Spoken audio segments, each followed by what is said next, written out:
Good evening, everyone. So my name is Vannamei Aquaculture. I'm the Marketing Director of Palaya Corporation. So basically po this evening, i-discuss po natin is the Vannamei Aquaculture program of Palaya Agriventure, a sister company of Palaya Corporation. Okay. So allow me to share my screen. Okay, this one. Okay, so once again, welcome to the Vannamei program of Palaya Agriventure. This is basically a shrimp farm in Palawig, Zambales, Barangay Bato, Palawig, Zambales. Travis Kalanick once said, every problem has a solution, you just have to be creative enough to find it. At sinasabi nga po, kinakailangan, we have to look at the solution, not the problem at all times. And learn to focus on what will give us result. Okay? So pag tinignan po natin, yung present situation that we have right now, sinasabi po ng mga expert, more than 7,500 stores are closing in 2020 as the retail apocalypse drags on. At pag tinignan po natin, hindi po basta-bastang mga names. In the retail industry, yung mga magsasara, andyan po yung JCPenney, Steinmart, andyan po yung Men's Warehouse, andyan po yung Gap, Forever 21, Guess, Ann Taylor, Pier 1 Imports, and even po Microsoft, nag-downsize po sila ng kanilang operation in a global scale. At ang nakakalungkot po dito, more than half of the businesses that closed during the pandemic won't reopen. So try to imagine the impact of this one dun po sa livelihood po ng mga tao that are connected to these companies and the impact of this one in the economy of every country where they are operating. And because of the coronavirus, there's a looming food shortage in the global scale. Hindi lang po sa Pilipinas, kundi sa buong mundo po ang pinag-uusapan po natin. And because of that, the quest for food security goes on. So pag sabi po natin food security, there must be availability, accessibility, adequacy, acceptability, and even agency that is basically handling this one to make food available for everyone. At sinasabi po ng mga expert, most probably, the quest for food security will last until 2035. So it will really take a long time for us to be able to achieve food security. But still, wala pa rin po talagang kasiguruhan nyo na 100%. Okay? Now, pag tinignan po natin yung impact po nito sa Philippine economy, sinasabi po ng Asian Development Bank, Philippine economy to decline further in 2020 amid COVID-19 with recovery in 2021. Pero sa report po ng World Bank, sinasabi po ng World Bank, they expect that the Philippine economy to contract by 6.9% in 2020, among the sharpest declines in developing East Asia and the Pacific. Pero they're expecting that by the end of 2021, we're up by about 5.4% and we're up by 6.3% in 2022. So ibig sabihin lang po nito, yung next few months, okay, nadadaanan pa po natin, hindi pa po talaga ganun kaganda po yung sitwasyon po ng ating pong economy. Now, in the new economy that we have right now, the question is, where lies our opportunity? Nasaan po ngayon ang opportunity sa kabit-kabila po ng mga problema po na dinadaanan po natin? Dumaan ng COVID, and presently, andiyan pa actually still lingering in the air. Dumaan po yung tatlong malalakas na typhoons. Okay? So nasaan po ngayon ang opportunity? The good news is, Palaya Agriventure is continuously exploring and opening new opportunity for growth and development. That's why at the middle of the pandemic, we're able to launch the Vannamei Aquaculture program. So ito na po yung pag-uusapan po natin ngayon. Pero tinatanong po ng marami, sino ba ang Palaya Corporation? Who are we? Okay? We are established in 2010 and registered under SAC as Palaya Corporation. And we launched and initiated the following brands and projects in the market. So pag tinignan po natin, yung first brand po na nilaunch po natin sa market, ito po yung Uzin. Uzin is basically a 4-stage air purifying system with ozone generator. The good thing about this gadget is that you can utilize this one as air purifier, food sanitizer, and water purifier at the same time. So normally, tinatanong ng marami, bakit po sa air purification tumayo yung company? Because way back 2010 pa lang po, yung ating pong ambient air, the air particulate that is present in the ambient air is actually 3 times higher than allowable by DNR. But the indoor air is actually 4 to 6 times more dangerous than outdoor air. But sa report po ng WHO way back 2018, sinasabi po ng WHO, Philippines, we are ranked third with the deadliest outdoor air and we are ranked second with the deadliest indoor air. Wala pa pong COVID na pinag-uusapan dyan. Okay? But to tell you honestly, this gadget is actually suited for the present situation that we have right now with regards to COVID. Why? On the study po na ginawa ng Fujita Health University, sinasabi po ng Fujita, ng mga expert po nila, is that at a concentration of 0.05 to 0.1 ppm, actually it's more than enough to kill COVID, but that concentration of ozone in the air is actually safe to humans. So our gadget is actually releasing ozone gas in the air. Okay, once you activated the O3 button. Now, after that, nilaunch po natin yung ating pong My Herbs. This one is actually solutions for nutritional deficiencies. One of the products under My Herbs, we have malunggay with astaxanthin and vitamin C, which is a very good source of nutrients. And then you also have the luyan dilaw. This one is a concentrated form. Ang kagandahan po dito, very potent as anti-inflammatory. And the curcumin that you can find in luyan dilaw is actually 400 times more potent than metformin. And then, meron din po tayong GM Plus under this brand, a combination of guayabana and mangosteen, which is a very good source of antioxidants. So the combination of these three products makes it very potent as a solution for nutritional deficiencies. And then other products under this brand, meron po tayong My Herbs, Green Care toothpaste, meron tayong soap, meron tayong shampoo. We also have conditioner under this brand. Okay? And sister companies of Palaya Corporations are Palaya Petroleum Corporation. So basically, this one is focusing on petroleum products. We also have the Bonum Builders and Environmental Solutions, basically specializing in STP, okay, or sewage treatment. And then we also have the Palaya AgriVenture. So with regards to venture of Palaya, the Palaya AgriVenture is the one handling all projects under specifically related to agri po when it comes to Palaya. That's why in 2015 we take pride in our first venture in agri. This one is the Petahaya plantation that is in Tanay Rizal. It's 66 hectares of natural farm. So basically, the main crop is dragon fruit or the petahaya. Petahaya, by the way, is the Malay term for dragon fruit. Okay? So during fruiting season, ito po yung itsura ng ating plantation. And then we also have some cabanas in the area that you can bring your family so that you can bond with your family. This one is the variety of dragon fruit that we're growing in the area.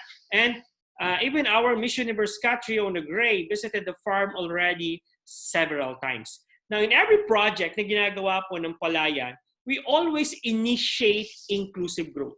That's why the triple bottom line of our companies are people, planet, and then profit. We are determined to ensure that all our people can fulfill their potential in a dignified and inequality in a healthy working environment.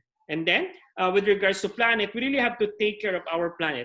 Okay, so we have to avoid those practices that will degrade our planet. Instead, we have to use practices that are not harmful to our environment. And eventually, profit will follow. We also want to ensure that all the stakeholders of this venture can enjoy a prosperous and fulfilling lives. So yun po yung gusto po natin mangyari with our project po dito sa Palaya. Now, that's why every year, meron din po tayo tinatawag na Bigay Pala. This one is basically the annual outreach program of our company. So every year po, namimigay po tayo ng food basket sa mga families po kung saan po tayo nagko-conduct ng ating pong project. So yung makikita niyo po dito, ang kinater po natin dito, yung mga native po ng Sierra Madre, in particular yung Tanay area po, sila po ay mga dumagat. So mga native po natin sila in the area. So namimigay din po tayo ng school supplies, hygiene kits, okay? And even for a day, nabibigay po tayo ng party sa mga bata. Nagdadala tayo ng mascot, ng magician. So that even for a day, may experience po nila yung ganito po mga events. And then, nakapagpatayo na rin po tayo ng isang kiddie library in Tanay also. So this one is a toy and book library. But isa po sa malaking project under Bigay Pala is the Project Toilet. Kasi nalaman po natin, marami pa po palang pamilyang Filipino ang wala pong dissenting palikuran. So in this project po, binibigyan po natin sila ng materials po, okay? Complete materials para po maitayo po yung kanila pong CR or kanila pong palikuran. In 5 years that we're doing this, nakapag-donate na po tayo ng almost 200 toilets. Okay? Kasi ang tao po kung saan-saan lang po dumudumi, nakakababa po yan ng dignidad or ng dignity. So this one is the latest Bigay Pala that was held last September. Pero ito po, ginawa na po natin ito sa Barangay Bato, Palawig, Zambales, kung saan po ngayon situated yung atin pong shrimp farm. Yung nasa baba po, yung naka-mask, si Sir Iggy po yan. Siya po yung ating President and CEO. At yung nasa likod niya po, these are the families po na binigyan po natin ng food baskets during this event. At nakapag-distribute po tayo dito o nakapamigay po tayo dito ng 10 CR or palikuran. So even at this present time na nagsimula po yung school year, tuloy-tuloy po yung project po ng Bigay Pala by giving bond paper, printers, even po mask and some alcohol or disinfecting agents sa mga schools po, in particular po sa Palawig, Zambales. Okay, so yan po yun. Now, in the recent report of World Bank entitled Transforming Philippine Agriculture During COVID-19 and Beyond, sinasabi po ng World Bank, transforming Philippine agriculture into a dynamic high-growth sector is essential for the country to speed up recovery, poverty reduction, and inclusive growth. Kumbaga, recognize po ng mga institutions po na ito that we really need to improve po yung ating agri-sector. Kinakailangan po talagang magkaroon po ng transformation, magkaroon po ng innovation sa sector po na ito ng ating pong society. Okay? So, yan po yung ano po natin. Yan po yung nare-recognize po ng mga institutions po na ito. Okay? And then, let's zero in now into Vannamei industry or the shrimp industry. By the way, sa Pilipinas po, ang shrimp industry is actually under BFAR or Bureau of Fisheries and Aquatic Resources, which is under DA or Department of Agriculture. Na pag tinignan po natin, yung pong shrimp industry or Vannamei industry in a global scale, this one is actually a growing $46.3 billion industry in a global scale, expected to grow to 64.5 billion by 2026 with a growth rate of 4.8%. Ganun po kalaki yung growth po ng shrimp industry or ng Vannamei industry in a global scale. Pag tinignan po natin, yung local industry po ng hipon, okay, every year, we are producing 60,000 metric tons of shrimp every year. Pero yung pinakamalaki po na naging production po natin is way back 1992, umabot po tayo sa 120,000 metric tons. Pero nakakalungkot po dito, from that time on, hindi na po natin naulit yung ganoon po kalaking production po ng hipon.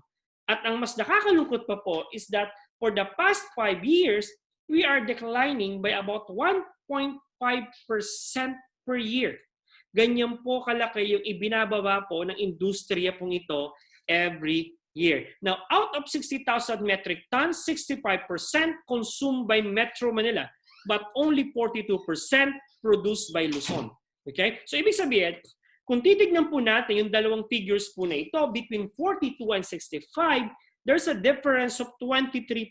Ibig sabihin, kung ang ikukonsumo po nating hipon, manggagaling lang po sa Luzon, meron po tayong kakulangan na 13,800 metric tons. Okay? Or 13,800,000 kilos ang kakulangan po natin kung sa Luzon lang po natin iaasa yung hipon po nakakainin ng Metro Manila. That's why some of the shrimp that we're consuming on a regular basis, nanggagaling pa po yan ng Visayas region, nanggagaling pa po ng Mindanao, and those fast food and restaurants who are offering shrimp on a regular basis, yung kanila pong hipon, imported po yan. Nanggagaling po ng Vietnam, nanggagaling po ng India, nanggagaling po ng China. Okay, bakit po ganon? Kasi po, yung shrimp production po sa Pilipinas is actually hindi po ganon ka-viable, hindi po ganon ka-consistent. Pag kinumpare po natin yung production po natin compared sa production po ng India, India is producing around 600,000 metric tons per annum. Yung production po natin is actually only 10% of the production of India. Pero pag kinumpare po natin yung ating pong shoreline Actually, 3 to 4 times po longer ang shoreline po ng Pilipinas kumpara po sa India. And yet, when it comes to this particular seafoods, mas malaki po ang kanilang production. But in the recent Shrimp Congress that was held in Bacolod last November of 2019, they set the target to 200,000 metric tons. So pag tinignan po natin yung 60,000 and 200,000, there's a difference of 140,000 metric tons.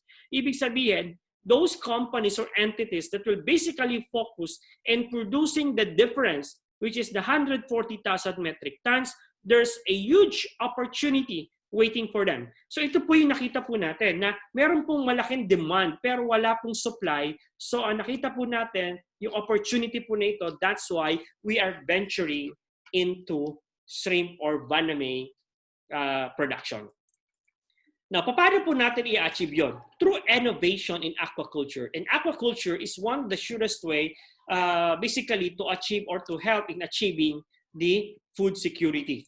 Now, this picture seemingly napakaganda po nito. Okay? Kaya nga lang, again, if we are going to rely yung pong ating production ng seafoods, in particular, yung shrimp po natin, manggagaling po sa ganito pong klase or method of producing it, I'll tell you, hindi po tayo aabot dun po sa demand ng market. That's why we really need innovation in terms of aquaculture and even in agri as a whole.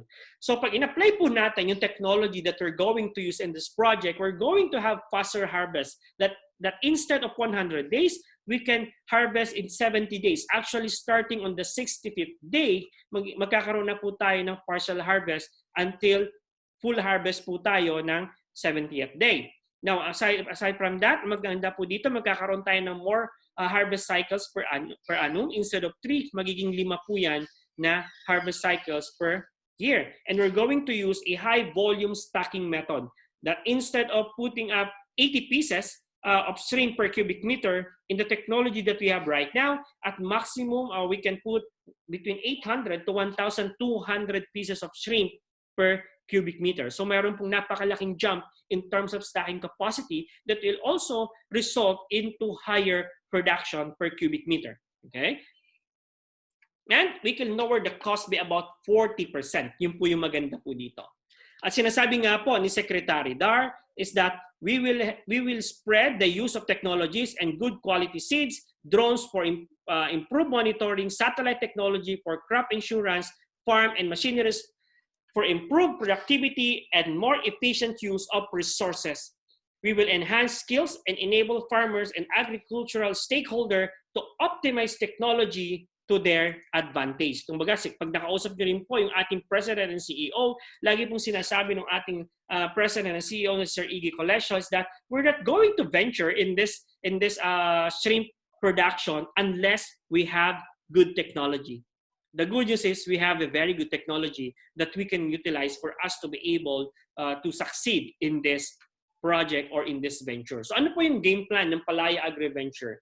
Our game plan is, number one, meron po tayong napakagandang technology and we're able to identify a technology that is basically suited for this project, which is the super intensive biofloc technology. This technology was developed in Israel and further enhanced by a Filipino engineer in the name of Engineer Buddy de la Cruz.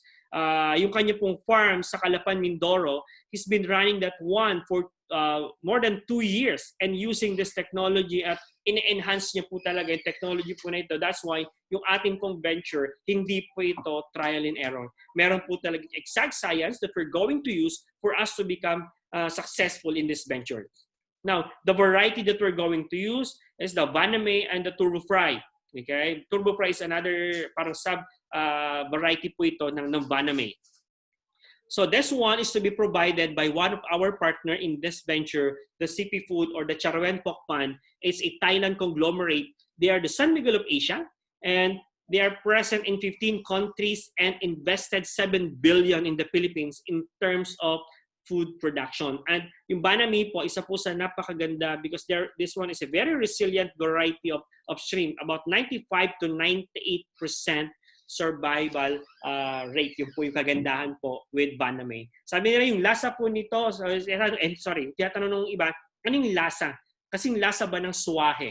Okay? Actually po, halos kasing lasa po ng suwahe, pero mas manamis-namis po ito kumpara po sa suwahe at mas malambot po yung laman kumpara po sa tiger prawn. Yung po yung kagandahan po sa variety po na ito.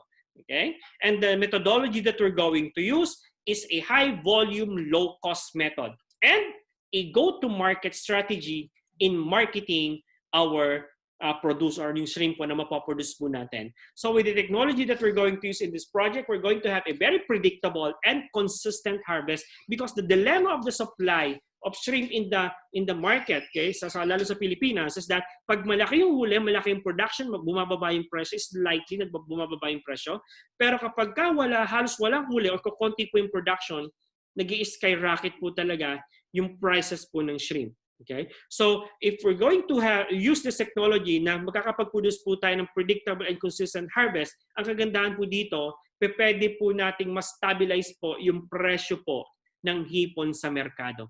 And even the ordinary Filipinos can have shrimp in their table. Hindi na lang po pa 1/4, most probably a kilo of shrimp. They can really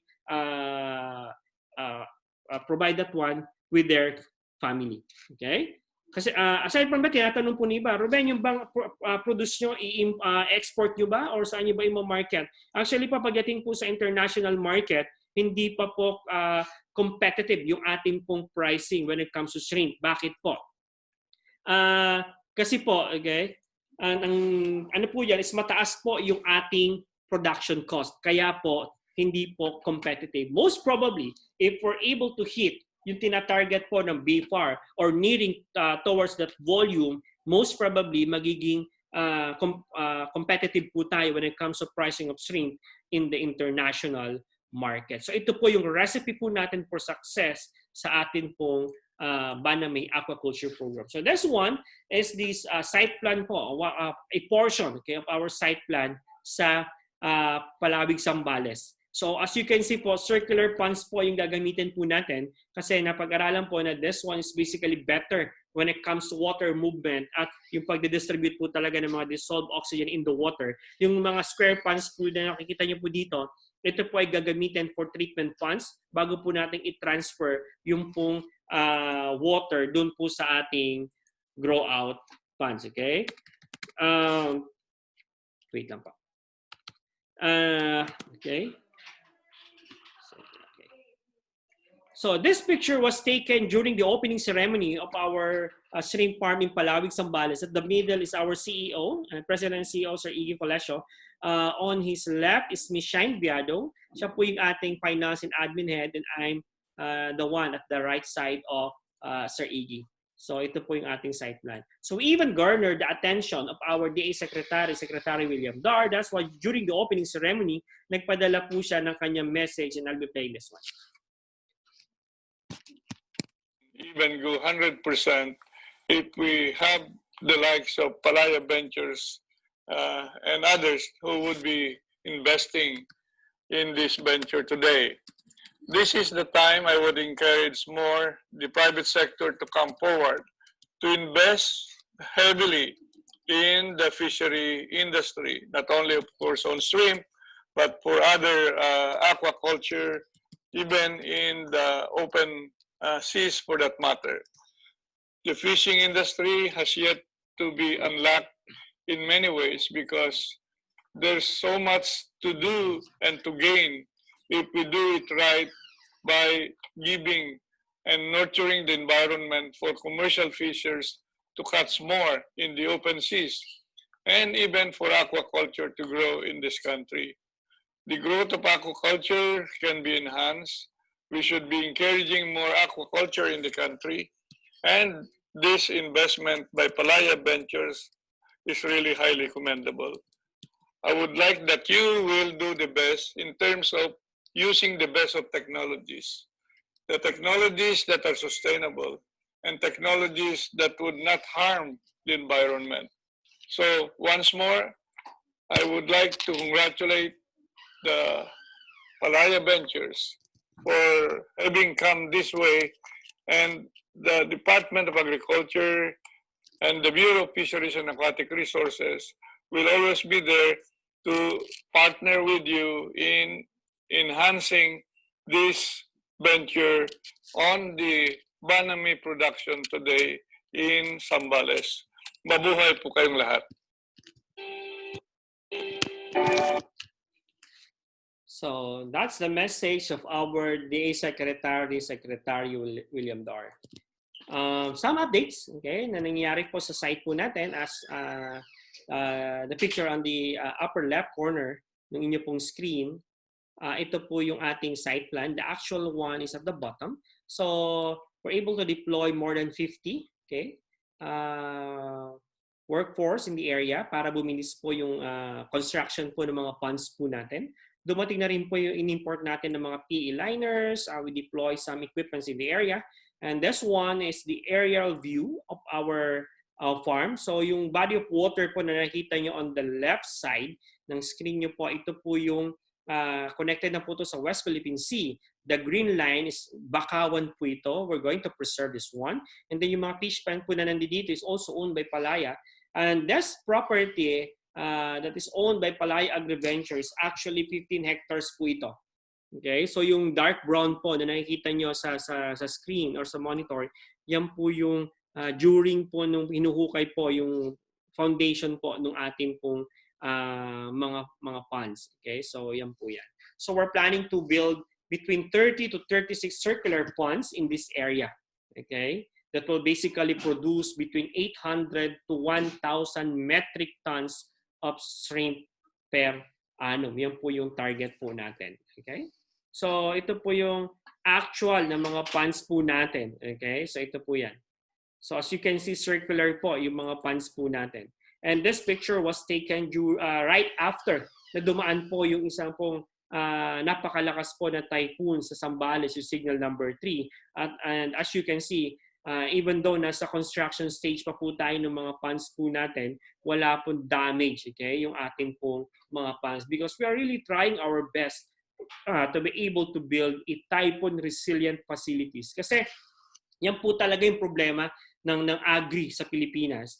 Every year po we're losing about 20 to 30 billion because of typhoons kasi napaka-prone po ng typhoon sa Pilipinas. Actually po yung recent po na 3 typhoons na dumaan, yung pong Quinta, yung Rolly and the Ulysses, sabi po ni Secretary Dar with his interview with Karen Davila, sabi niya ang nasira po sa agri umabot po ng 12.3 billion. Okay? Including the crops and the facilities po that are related to agri. So yung ganun po kalaki, okay, yung nasira po because of the typhoon po na dumaan. So ito po, ito pong video na ito was taken I think 4 days ago. So ito po yan. So pansinin niyo po hanggang dibdib po yung ating pong ponds. Huhukayin pa po ito actually yung ponds po na ito para maging parang slope po yan, okay? To papunta po sa gitna kasi nasa gitna po yung pinaka-drain po nito para makuha po yung mga waste po ng hipon para hindi po makapollute po sa water po. At the same time, yung soil po na makakukuha po dito, ilalagay po sa labas ng ponds po natin. So pag pinansin niyo po yung kalahati po yan is actually ng ponds po nito sa labas, matatabunan pa po ng soil para po support pa rin po niya para hindi po bumigay yung ponds po natin. And ilalagay po yung PE liner sa gitna po ng ating po mga ponds. So this one is actually an engineered facility. So hindi lang po ito yung basta hinukay, okay, tinambak po yung mga lupa sa tabi po ng fish pond, hindi po ganun. Because we want this facility to last for about 30 years. Okay? So yun po yung gusto po natin mangyari with this one. Now, ito pong project po natin na ito sa Palawig, Zambales actually will cost about 165 billion. Okay? Ganun po, million, okay? Ganun po kalaki yung pong investment needed to make this project fully operational. Okay? But initially po, ang goal po muna natin towards end of first week of December, makumpleto po natin yung 8 circular ponds na each pond po, ang size po niyan is about 800 square meter. Okay? Ano po yung significant po niya? Ano po yung advantage po nito? What is used to be produced in 1 hectare of a conventional, okay, shrimp production, we can produce it in one circular pond na 800 square meter.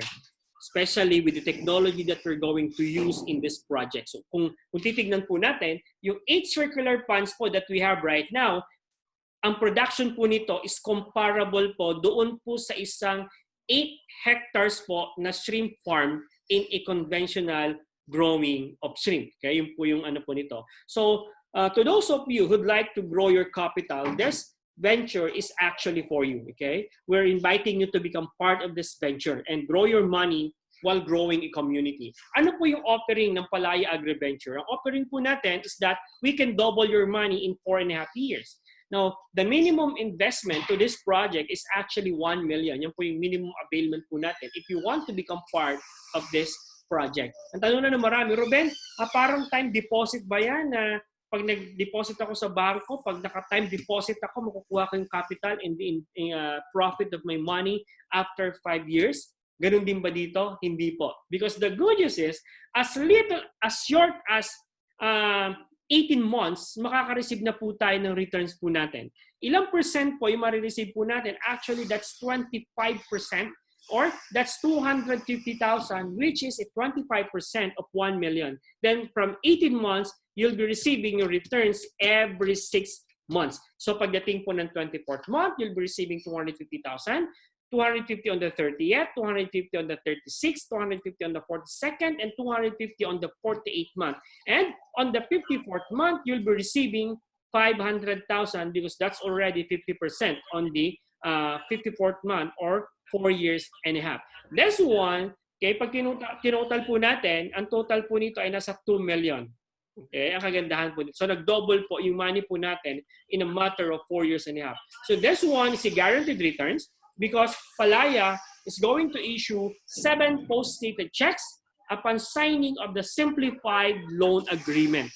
So this one is a safe and secure way of venturing into agri without getting your hand dirty. Yung po yung kagandahan po dito. But before answering some of the questions or any clarification na meron po kayo, allow me to run through yung mga frequently asked questions. Okay? Baka po kasi masagot ko po dito yung some of the questions na kailangan po natin itanong. Number 1, who can avail of the Vannamei program? Actually, all Filipinos and other nationalities who share our values. If you want to grow your money while growing a community, at the same time, you want to help the agri-sector of our country, this venture is actually for you. How much is the minimum availment? Actually, it's 1 million. But will Palaya accept lower availments? Actually, yes, based on special accommodation. And you can ask the person who gave you this link, okay? Kasi meron pa rin po yan talagang minimum kung magkano po yan, okay? And then, what are the risks and how you mitigate it? There are 2 risks, okay? Pagdating po sa agri. Number 1 is disease. Number 2 po is weather. Yan po yung mga risk po natin pagdating po sa venture ng agri. Now, pagdating po sa disease, we're able to address this one in the technology that we're going to use in our project, the biofloc technology. Okay? At the same time, we're going to implement a very strict biosecurity, and we're going to have a good aquaculture practice. Now, the second factor is the weather. As what I've said, we are really trying our best to be able to build a typhoon resilient one. Kasi nga po, ang laki po ng damage pagdating po sa agri pag nagkakaroon po tayo ng typhoon sa Pilipinas. As a matter of fact, it's about between 20 to 30 billion per annum ang nasisira po sa agri, okay, because of typhoon. So, ang kagandahan po dito is that as you can see doon po sa site plan po natin, yung ating po mga ponds, yan po ay 300 meters away from the seashore.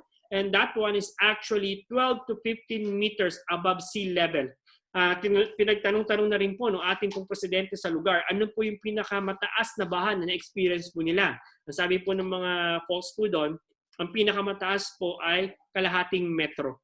Okay? So 12 to 15 meters is two-way, far high kumpara po sa half a meter. So kahit pa paano po, na-address po natin yung pong problem na yon with regards to growing po yung mga seafoods po. And then until when this program is open, actually until December 15, 2020 or until slots are available. So pag napuno po yan, even before September 15, automatic po we will stop raising funds. Okay? So before I end, allow me to read yung sinabi po ni Russell Brunson. Sabi po ni Russell Brunson, don't wait for an opportunity because it may never come. Instead, create the opportunity yourself, do the hard work, show up, and give it your all every single day. Because the more work you put in, the better you become and the closer you'll get to your goals. The only way to get what you want is to go after it. So what opportunity are you creating? So proud to say that we are really creating a very good and opportunity for our people. Okay? So with that, maraming salamat po, and I'll stop sharing my screen para po masagot po natin yung some of the questions that you have or any clarification po na gusto po natin. Good evening, sir. Sir Iggy.